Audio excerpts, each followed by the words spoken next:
Give me 2 seconds. Story 7 has the detail that makes the whole situation feel staged. These viral Reddit stories start normal, then one tiny choice turns them into a problem nobody agrees on.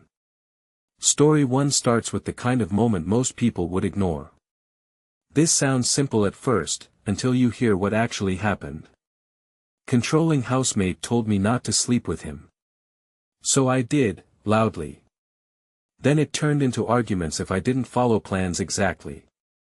If I changed plans while I was out, I'd get paragraphs calling me inconsiderate or a bad friend, with all the names under the sun. /*NT was her favorite, but the double standards were insane.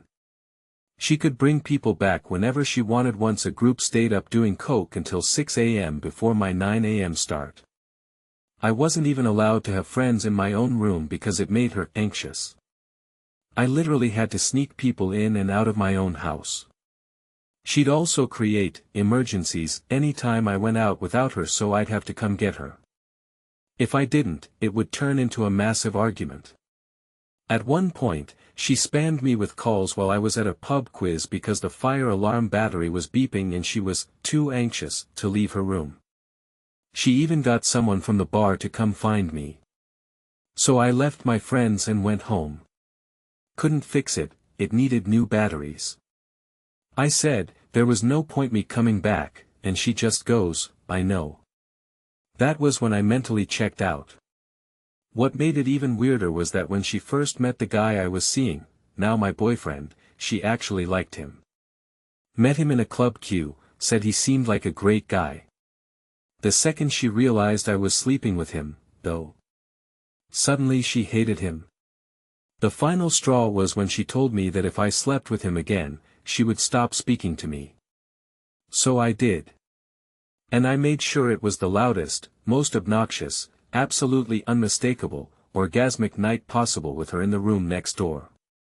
She stopped speaking to me after that. We communicated through notes until I moved out about 4 weeks later. Best part? It was the best the house had ever been. I still do not know what I would have done differently, and that is why this story stuck with me. The scary part is how ordinary the first warning sign felt. Story 2. This one feels normal for about 10 seconds, and then it turns. I need a reality check, because this situation got messy fast.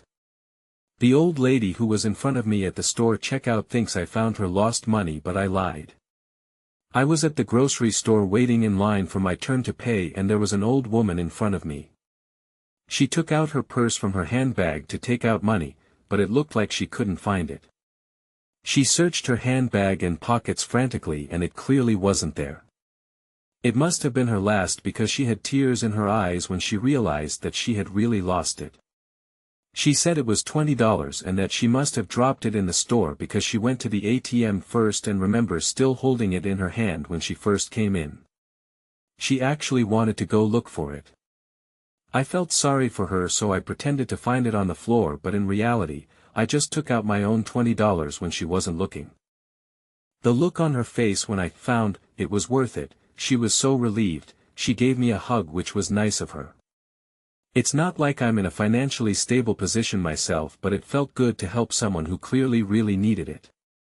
I still do not know what I would have done differently, and that is why this story stuck with me. That is the moment where most people would pretend nothing was wrong. Story 3. This one feels normal for about 10 seconds, and then it turns.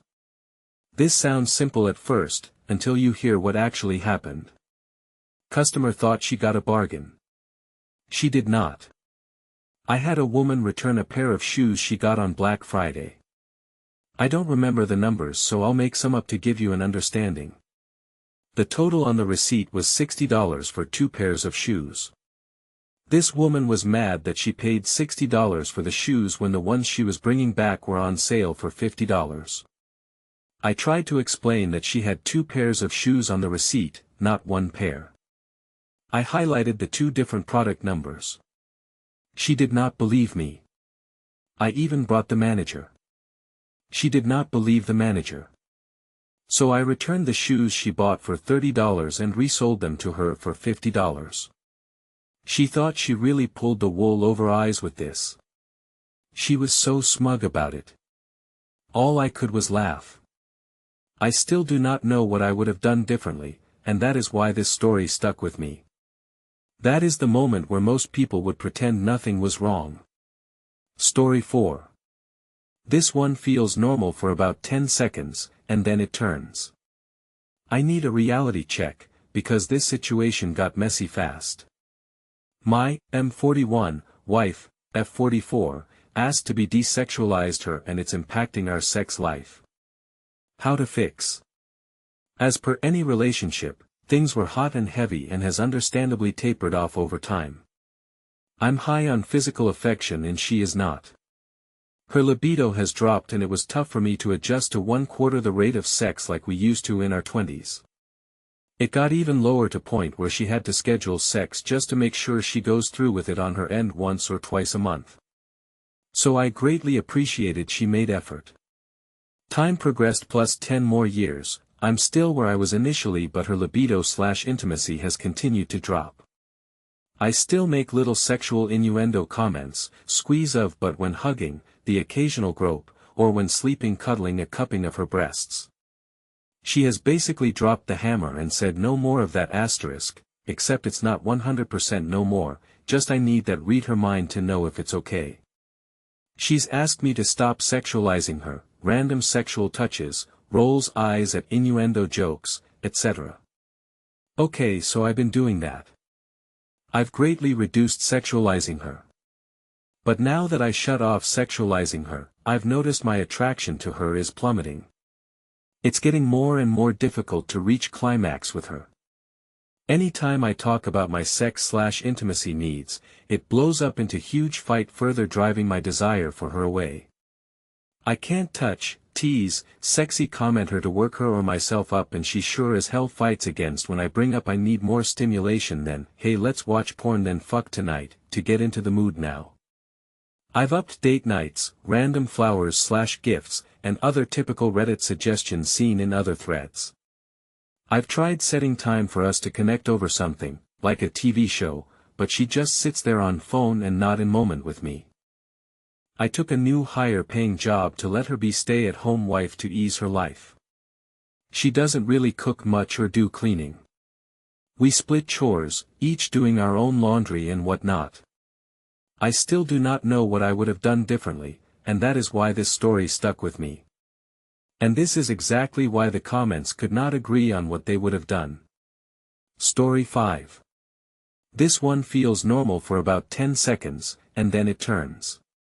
I thought I knew who was wrong here, but the details changed everything. Entitled Mom Wants to Eat Our Wedding Cake Top. We're coming up on our M28, F28, first wedding anniversary. It falls on a Monday this year. My mom approached me recently and told me that we could cut into our wedding cake top with the whole family the day before our anniversary, because she wants to be a part of our anniversary celebration and the weekend is more convenient for everyone. I was planning to cut the cake with my wife only on our actual anniversary. The cake top is in my mom's freezer as she has a full-size freezer in her garage and we only have a small apartment-sized half freezer. Of course, I doubt the cake will be as good as the day we had it, but it's more so for the symbolism of our anniversary. For my parents' anniversaries we've never been a part of it. They go on trips without us and have never asked us to join them, so I'm a bit frustrated at this double standard. My wife and I would not mind sharing the cake with them after our anniversary, but from talking with my mom it sounds like she wants us to make it into a family thing. Is that even normal? My mom also caused a lot of unnecessary drama and stress surrounding our wedding last year in that she wanted to forego hair and makeup my wife had arranged for and we covered the cost of and would laugh condescendingly at us when we would try to express our viewpoints on why these things were important to us. She also tried to invite a bunch of people even though she was not paying for anything. So from that experience leading up to our wedding I learned that she lacks respect for myself as an adult, my wife, and our marriage. My wife and I thought the best way to resolve this is to perform a cake heist, as I don't want to risk giving my mom a heads up and allowing something to happen. I'm not sure if she would eat it directly out of spite, but I also wouldn't put it past her. What is everyone's thoughts on a